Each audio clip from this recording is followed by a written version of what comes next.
Walang taong habang buhay mabubuhay. At least just make your life meaningful, and that's the true essence of life. Yun ang magiging motivation ko. Sa Mandaluyong nakatira ang pamilya ni Mayor Benjamin Ben-Hur Abalos Jr.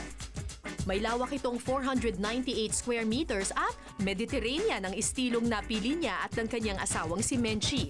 So pagpasok sa bahay ni Mayor Abalos, ang sasalubong ay kabayo kaagad. Yes, si Ed Castillo gumawaan. Castrillo ito, sir, no? Yes, yes. At saka 8 kabayo, no? At kung mapapansin mo, Right.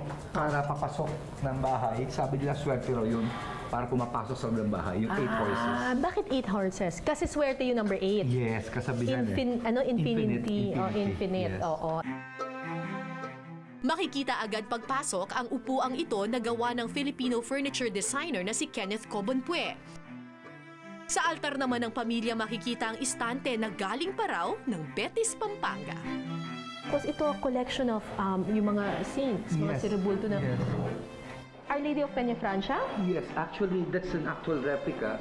At yung pinakadamit niya, nakakapalad ko, binigyan ako nung parish priest, nung actual na damit na sinuot ng Our Lady, no? Dito, nagdadasal ang mga mami ko ng 10,000 Hail Marys.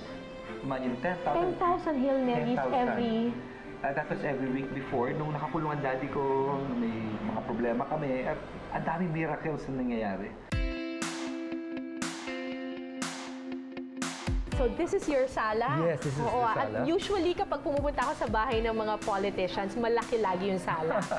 Kasi marami bumibisita, tama ba? Yeah, totoo yun, totoo yun. Dito sila at dito namin sila kinakausap. This is your family? This is my family. Ang, Parang all girls, sir, no? yes, At bakit may tiger, sir? Tiger City. At saka Year of the Tiger kami. Year of the Tiger. Yeah. Lingid sa kaalaman ng publiko, sakitin at mabagal raw matuto nung bata si Ben-Hur. Mayor Ben-Hur. Benjamin po kayo, hindi po talaga Ben-Hur, di ba? Yes, Benjamin Jr. Bakit kayo Ben-Hur? Kasi nung bata ako, sakitin ako. Okay. So, ang pangalan ko nung Boyet. So, sabi ng lola ko, mahina katawa mo, anemic ka, nagko-collapse ka, nakapanood ng pelikula, Ben-Hur. So, Okay. sabi niya, mula ngayon, Ben-Hur ka na para lumakas ka. Ayun, naging Ben-Hur ako.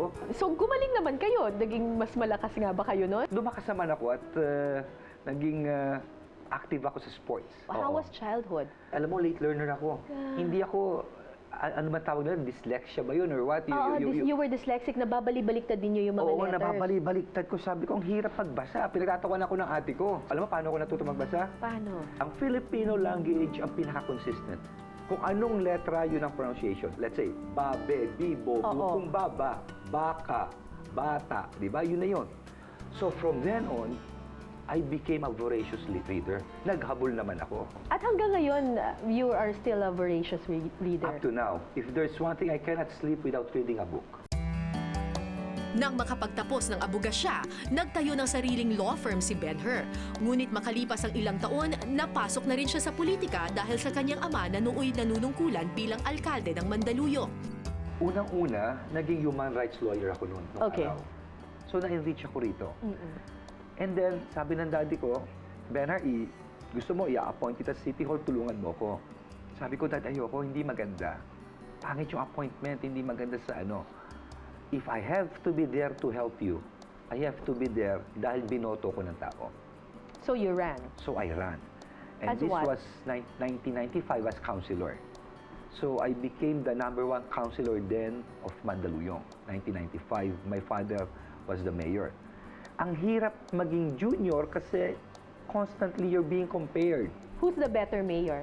You or your dad? I think my dad. Talaga? My Bakit? dad. Yung panahon niya, iba ang challenged. Pero yung panahon niya, binuhay niya ang pangalan ng Mandaluyong. Arestado na si dating COMELEC Chairman Benjamin Abalos. Kaugnay po yan ng kasong electoral sabotage na ipinagharap sa kanya ng pinagsanib na panel ng COMELEC at Department of Justice. Alam kong dumaan ang inyong pamilya sa isa sa pinaka masakit na parte ng buhay ninyo nung naaresto at nakulong yung father mo. Alam mo, Kara, may kasabihan, ano? Lahat na masama mangyari sa'yo, huwag lang sa mahal mo sa buhay.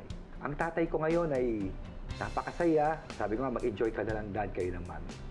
Did you ever doubt, kahit na isang segundo lang, sa integrity ng daddy mo?